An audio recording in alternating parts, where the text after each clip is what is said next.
So Donald Trump and the White House are in a total mess today. Why? Well, they're trying to distance themselves from the criminal probe that they launched on Jerome Powell. Let me show you guys what's going on. These are the headlines and scoop. Bessent told Trump that investigation about Fed chair creates a, quote, mess. Yeah, because of course it does. And these are the points here. It's really bizarre, this whole thing. Quote, the secretary isn't happy and he let the president know. Okay, so I guess Scott Bessent's like, yo, that was a bad idea, Trump. Why'd you do it? Then Trump's going to be like, well, I don't know anything about that thing. That's what Trump claims. Who knows on this stuff? Because then you got U.S. Attorney Jean Shapiro. I guess her office launched the probe, but then they didn't tell anyone at the Treasury, the White House, or the Justice Department. This is really a bizarre one, and I think there's a couple different ways you can read this. So one is Trump has various handlers, and some handlers trying to take more control than others. Another way you could read it, they just want to just create chaos so that we're talking about Jerome Powell and not whatever corrupt thing that Trump is doing. Or Trump was sitting at 3 a.m. on the toilet, and he's like making all these angry phone calls. Oh, you got to get Powell. I hate Powell, or criminal probe. And called Jean Shapiro, and then she's like, okay, Mr. President, I'll go do it, or whatever. Who knows? Because he's actually calling a lot of people these days. This was today. I guess he called Elizabeth Warren for some reason. Elizabeth Warren, she tweets out, Donald Trump called me today. Like, what? It's long past time to deliver lower costs for working people. And he's been calling a bunch of GOP senators. So if you know, Liz Warren is a Democrat senator, but I have a feeling he's making a ton of phone calls and just kind of freaking out, doing whatever Trump does. And then he has his people go on TV and tell you you're all awesome, even though you're losing your job. Seriously, this is Kevin Hassett. Listen to this. Right. Well, it's changing for two reasons. It's changing because we've got government employees that have been laid off because President Trump is reducing government spending. That's about 250,000 workers this year. That's a lot. And we also have people who are being deported and re-domiciled because they were here illegally and working.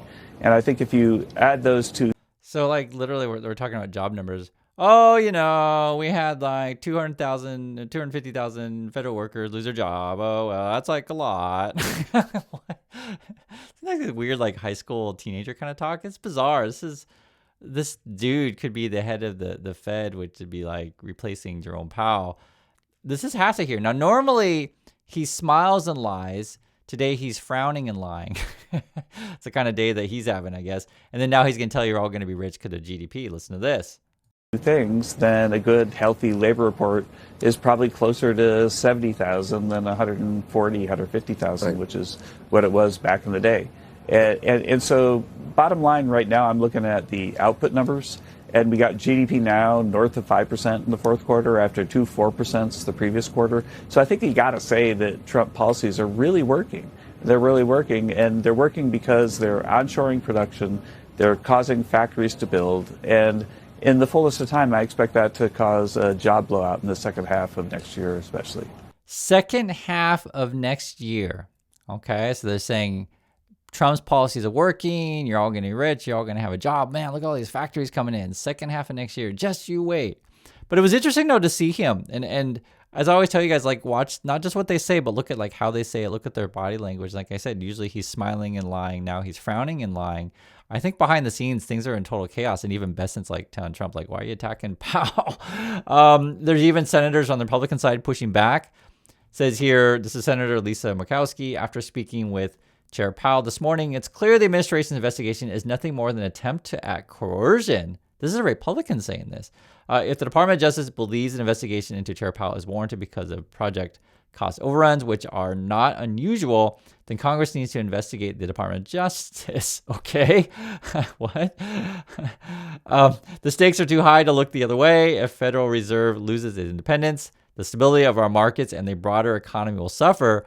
My colleague, Senator Tillis, who's another Republican, is right in blocking any Federal Reserve nominees until this is resolved. So he's getting a lot of pushback. You also got this. This is, I guess, another Republican even. It says Senator Dave McCormick, supposed to be Republican from Pennsylvania, quote, I do not think Chairman Powell is guilty of criminal activity, right? And then he also says strongly in the independence of Federal Reserve, so support of that. This is actually a statement Basically, everyone who's worked at the Fed is like, yo, this is wrong. What do you got going after Powell? I'll read a little bit for you.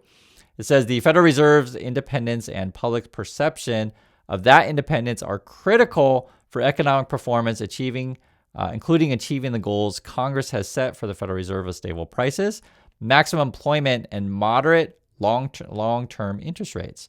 The reported criminal activity into Federal Reserve Chair Jay Powell is an unprecedented attempt to use prosecutorial attacks to undermine independence. This is how monetary policy is made in emerging markets with weak institutions. So basically saying, Trump, you're like a developing nation, if you want to say third world country, whatever, but that's basically what they're saying that Trump is doing here. Or you want to say banana republic, whatever. They're basically insulting Trump here in economic ways, right? This monetary policy is made in emerging markets with weak institutions, with highly negative consequences for inflation and the functioning economies more broadly.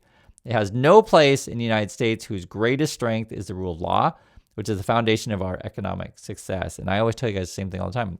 Rule of law, right? We should all be for the Constitution and rule of law. And look at all the people who signed this thing. This is like Ben Bernanke, Jared Bernstein, Jason Furman, Timothy Geithner, Alan Greenspan, Glenn Hubbard, Jacob Lew, Gregory Mankiw, Henry Paulson, Kenneth Rogoff, Christina Romer, Robert Ruman, and Janet Yellen. So basically, everyone. It's getting universal pushback, and then Trump and his people then try to go out on TV and say that everything's great. This is Hassett again. Would have on the market. I would expect that the markets would be happy to see that there's more transparency with the Fed. It's something that people have been calling for quite a long time. And that was Hassett. He says, I expect that markets should be happy. Okay, great. This is Karen Levitt. What does she think about the federal Jerome Powell thing? Let's have a listen. Fed chair should be in jail. Thank you so much, Caroline. Jerome Powell, President Trump has mentioned on multiple occasions that the administration could probably bring a lawsuit against him. Did the president ever direct DOJ officials to open an investigation into Powell? No. And can you reassure the American public that his longstanding criticisms and public comments about Powell had nothing to do with the investigation? Look, the president has every right to criticize the Fed chair. He has a First Amendment right, just like all of you do. And one thing for sure, the president's made it quite clear, is Jerome Powell is bad at his job. As for whether or not Jerome Powell is a criminal, that's an answer the Department of Justice is going to have to find out, and it looks like they intend to find that out. The whole thing's weird. And then one of the questions, if you heard it, it was like really silent, really quiet question, was like, hey, do you think Jerome Powell should be in jail? That's the questions that they're getting today. All right, check this out. I guess we're gonna, are we hitting Iran? What are we doing here? New, President Trump currently leans towards authorizing fresh military strikes on Iran, U.S. officials say, as the White House is weighing last-ditch Iranian offer to engage in diplomacy over curbing its nuclear program. So our economy's in disarray, we're firing federal workers, and we're talking about whether or not we should attack Iran. When asked about that, this is what Karen Levitt has to say. Iran, and does he believe there's a potential path to end the protests there without military action? Well, I think one thing President Trump is very good at is always keeping all of his options on the table, and airstrikes would be one of the many, many options that are on the table for the commander-in-chief. Diplomacy is always the first option for the president. He's told all of you last night that what you're hearing... Yep, so I guess they are talking about it, so I want to show you for yourself, talking about attacking Iran during everything that's going on.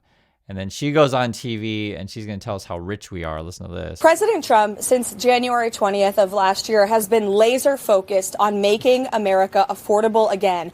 And he is doing just that. So tomorrow, he looks forward to traveling to the great state of Michigan, a state he won big, to not only tour a factory that produces Ford F-150s and is going to be hiring more and producing more trucks right here in the USA because of President Trump's effective tariff policies. But the president is also going to deliver an economic address where he's going to talk about all of the positive economic news that we continue to see as a result of his agenda. We have mortgage rates that are falling under 6% for the first time in years. Today, the national average of gasoline is the lowest that it's been in 5 years. We have core inflation at its lowest level in 5 years. And so with a little bit of patience, the American people are going to continue to see that the best is yet to come. President Trump has a proven economic formula that works. He delivered on it in his first term. He's delivering on it now. And in 2026, people in Michigan and in every state across the country are going to see more money in their pockets thanks to President Trump's working families tax cut that he signed into law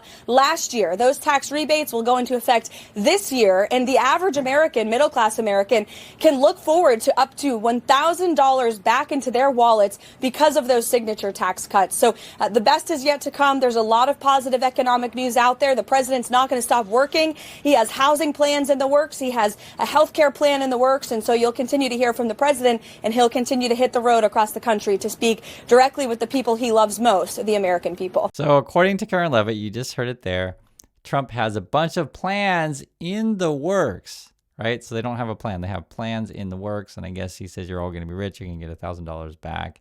And then they're claiming that everything's great because gas prices are going down, mortgages or whatever. Here's the thing. Like, we have real serious problem with unemployment and people don't have jobs. So no jobs, unemployment, no demand. You may see prices of stuff go down because people don't have money to buy some stuff, right? The other issue is, as well, is like if the economy is weak and the Fed feels like they have to cut rates because of a weak economy, that's not necessarily a good thing that mortgage rates are going down. It's an indication that things are weak out there, and that's sort of where we're at. I just wanted to lay this stuff out with you. They're in a total chaos. You can tell from their language, and you can tell from their body language. So that's my thoughts on this. I'd like to hear yours, and I'll catch you on the next video.